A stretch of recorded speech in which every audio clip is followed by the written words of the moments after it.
하나님의 은혜가 여러분들 가운데 함께 하시기를 주님의 이름으로 축원합니다. 입다가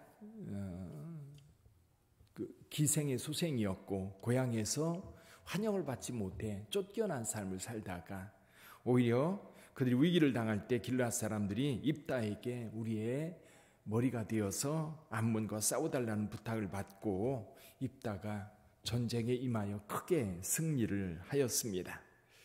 그리고 입다는 자기가 하나님 앞에 서원한 대로 자기가 전쟁에서 돌아올 때, 승리하고 돌아올 때 우리 집 앞에서 가장 먼저 나와서 자기를 환영하는 자를 하나님 앞에 번제로 드리겠다고 서원을 했었는데 그게 바로 누구였어요? 딸이었습니다. 딸. 무남동녀 외동딸이었는데 그 딸을 하나님께 서원한 대로 갚습니다. 근데 그 후에 오늘 본문의 말씀 이야기가 나오는데요. 에브라임 사람들이 모여 북쪽으로 가서 입다에게 나와 시비를 걸었어요. 이 시비는 처음이 아니죠. 언제 그런 일이 있었지요? 기드온이 전쟁을 할 때 에브라임 사람들이 동일하게 이 기드온에게 나와서 따졌던 적이 있습니다. 이제 그때 상황은 이런 거였지요. 기드온이 미디안과 싸우기 위해서 사람들을 보내가지고 다 불러 모았습니다. 처음에 기드온이 부를 때는 므낫세 지파 그리고 스불론, 아셀 이런 지역에 있는 사람들, 납달리 사람들을 불러서 전쟁을 치렀습니다. 근데 처음에는 하나님께서 군사가 너무 많다. 다 돌려보내라. 두려워하는 사람, 떠는 사람 다 돌려보내라. 다 돌려보내고 나니까 300명이 남았습니다. 300명 가지고 미디안과 전쟁을 시작하였습니다. 근데 실제로 내부에서 전쟁이 나서 막 싸우지만 날이 밝으면 어때요? 이 300명이라는 숫자는 금방 드러납니다. 그러니까 기드온이 다시 보냈던 그 사람들을 다 불러 모으고 미디안을 밀어붙이는데 또 힘이 부족하니까 에브라임 지파에게도 연락해서 먼저 나루턱을 점령해가지고 도망가는 미디안을 쳐라라고 사람을 보내서 에브라임을 불렀었습니다. 그래서 에브라임이 이 요단강 나루턱에서 이 미디안 사람, 도망치는 미디안 사람들을 많이 죽여서 이 전쟁을 크게 승리로 이끌었지요. 그러자마자 미디안 사람들이 에브라임 사람들이 기드온에게 와서 싸웁니다. 크게 싸웠다 그랬어요. 아마 굉장히 크게 따졌던 것 같아요. 근데 그때는 기드온이요 잘 달랬습니다. 잘 달라기를 어떻게 달랬어요?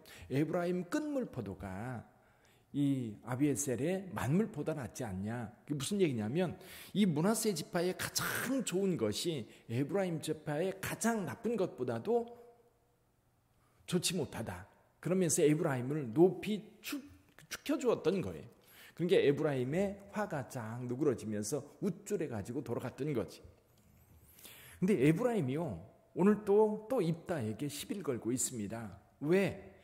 이 암몬과 싸울 때 우리를 부르지 아니하였냐? 근데 사실은 에브라임 지파는 12지파 가운데 강력한 지파입니다. 여러분 12지파 가운데 가장 강력한 두 지파가 있었어요. 하나는 유다 지파, 하나는 에브라임 지파예요. 또 에브라임 지파는 프라이드가 대단합니다. 왜냐하면 여호수아가 에브라임 지파였어요. 여호수아가 가나안 땅을 점령할 때 여호수아가 에브라임 지파였고 남쪽 유다 지파의 중심은 갈렙이었거든요. 근데 이렇게 강력한 두 지파가 있었는데 에브라임 지파는 사실은 그 강력하고 그리고 힘이 있고 그리고 다른 지파보다 능력이 있다고 스스로 생각한 그런 교만함이 있었던 겁니다. 근데 이번에 입다에게 또 시비를 걸면서 입다를 굉장히 크게 자극을 합니다. 이렇게 얘기를 해요.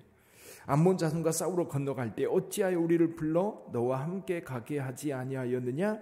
우리가 반드시 너와 내 집을 불사르리라.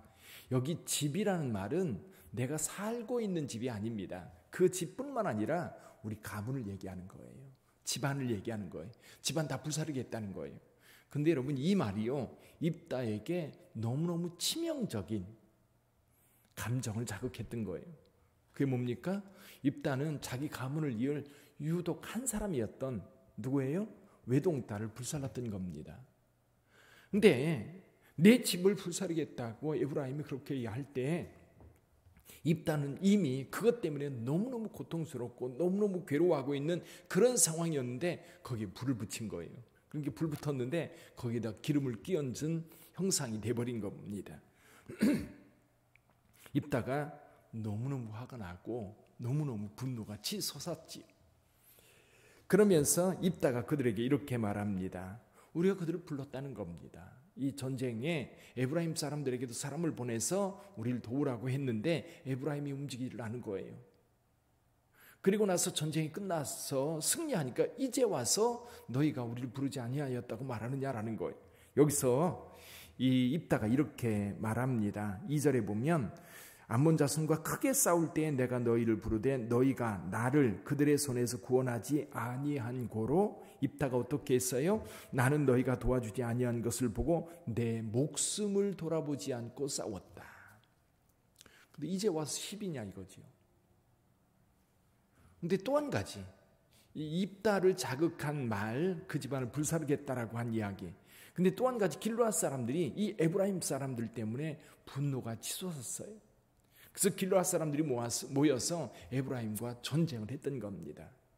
근데 에브라임 사람, 그 길르앗 사람들을 자극한 게 뭐예요? 여기 5절 한번 보죠. 5절 이제 4절 끝에 보면 이렇게 되어 있습니다. 이는 에브라임 말이 너희 길르앗 사람은 본래 에브라임에서 도망한 자로서 에브라임과 므낫세 중에 있다 하였습니다.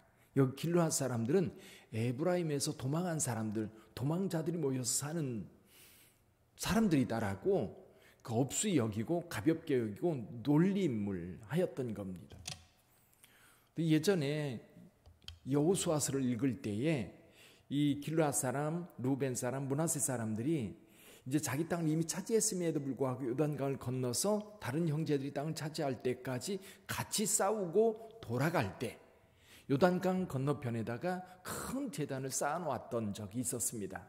그때 여기 갓 사람들, 루벤 사람들, 그리고 므낫세 사람들이 왜 그 단을 쌓았느냐면 나중에 시간이 오래 지난 다음에 이 요단강 서편에 있는 그 사람들이, 요단 동편에 있는 사람들은 너희는 우리와 상관없다라고 그렇게 말할까봐 상관없는 게 아니라 우리는 그들과 한 민족이라고 하는 것을 보여주기 위해서 이 제단을 쌓았다, 그렇게 얘기를 했었어요.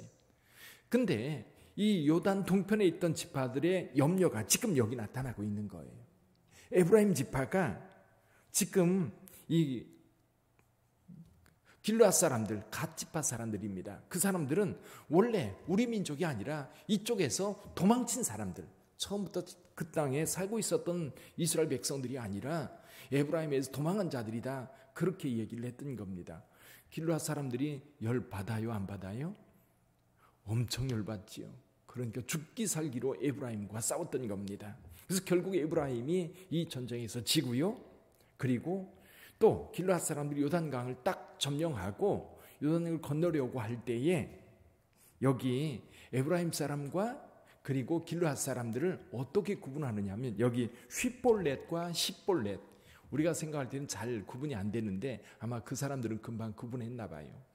경상도 사람들이요, 쌀 이 소리를 잘 못해요. 저기 특히 경상도 남쪽에 있는 분들 쌀 소리를 못해가지고 살 그래, 쌀 해봐 쌀 그러면 살 발음 잘 못하거든요. 아마 그런 걸 거예요. 같은 지역에 사는데도 발음을 잘 못하는 거지. 그래서 거기에서 에브라임 사람들이 42,000명이 죽습니다. 에브라임은 늘 자기가 잘났고 자기가 힘이 있고 그래서 어디에나 시비를 걸면 자기네들이 승리를 했던 거예요. 기드온과의 관계에서도, 그리고 입다와의 관계에서도 아마 그렇게 강력하게 저항을 하면 그들이 꼬리를 내리고 자기들 밑에 수하에 들어올 거라고 그렇게 생각을 했었는데 오히려 입다에게 완전히 패배를 해서 42,000명이 죽는 그런 일이 벌어졌어요. 저는 이 이야기를 보면서 그런 생각이 들어요. 교만하면 망합니다. 그리고 다른 사람들을 무시하고 멸시하면 자기가 당합니다. 그래서 성경이 뭐라고 말씀하셔요? 뿌린 대로 거둔다고 그러잖아요. 뿌린 대로. 이게 에브라임 사람들은 그 교만함이, 그 우쭐됨이 결국 이렇게 무너져 내리는 거지요. 그래서 저와 여러분들도 늘 겸손해야 되고요. 뭔가 있다고 생각할 때 넘어질까 조심해야 되는 겁니다. 또 한 가지 오늘 본문의 말씀을 통해서 지금 사사기를 쭉 읽으면서 문제가 되는 것을 우리가 한 가지 발견할 수 있어요. 그게 뭐냐면 지파 간의 싸움입니다. 여러분, 이스라엘은 한 민족입니다. 야곱의 12아들이 형성한 각 지파인데 형제들이에요. 그 형제들이 어때요? 처음에는 잘 지냈어요. 그러니까 요단 동편에 있는 사람들이 오히려 서쪽편에 있는 사람들이 기업을 차지할 때까지 함께 싸워주고 함께 협력하고 그랬습니다. 더군다나 이렇게 미디안이라든지 암몬이라든지 이런 주변 나라들이 침입을 하면 고통을 당하는 사람들만이 아니라 주변에 있는 지파들이 다 몰려 나와서 함께 싸워줬어요. 근데 에브라임과 지금 여기 갓 지파는 지파들 4분이 일어나서 지금 전쟁하고 있는 모습입니다. 이게요, 처음에는 이런 분쟁이 없었는데 시간이 가면 갈수록 이렇게 내부에 갈등들이 만들어지고 그러면서 점점 하나님의 뜻과는 다르게 지금 움직이고 있다는 것을 볼 수 있습니다. 시편 133편 1절에 보면요, 보라 형제가 연합하여 동거함이 어찌 그리 선하고 아름다운지. 여러분, 형제들이 서로 친밀하게 지내는 것 굉장히 중요합니다. 그래서 형제 우애를 얘기하지요.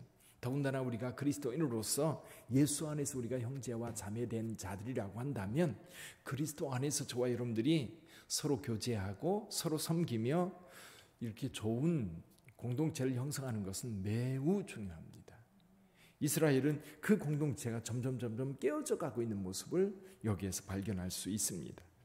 그래서 죄악은 형제 간의 갈등을 만들어내지만 여러분, 용서와 사랑은 형제를 세우고 그리고 서로를 힘있게 만듭니다. 그래서 여러분, 교회 공동체 안에서 그것을 맛보고 경험해야 돼요. 여러분, 요즘 같은 때는요, 점점 사회가 그 개인주의라는 게 뭐냐면 자꾸만 자기 혼자 간섭도 싫고 나 혼자 내 뜻대로 살아간다. 이게 외로워지는 거예요. 더군다나 요즘 젊은이들은요, 혼자 있으면 뭐예요? 게임이에요. 그리고 같이 있어도 다 핸드폰 들여다보고 있어요. 같이 있어도. 그러니까 서로 소통한다고 하는 거예요. SNS를 통해서 소통한다고 말하지만 실은 감정교류 거기에서요, 좋은 소통보다는 사실은 그 나쁜 댓글 같은 것 때문에 상처도 많이 받고 고통도 많이 받거든요. 실제로 사람들이 얼굴과 얼굴을 맞대고 정을, 사랑을, 또 용서와 배려를 경험할 수 있는 것이 그리스도 안의 교제에서 굉장히 중요합니다. 그 은혜들이 오늘 또 저와 여러분들에게 있기를 주님의 이름으로 축복합니다. 기도하겠습니다.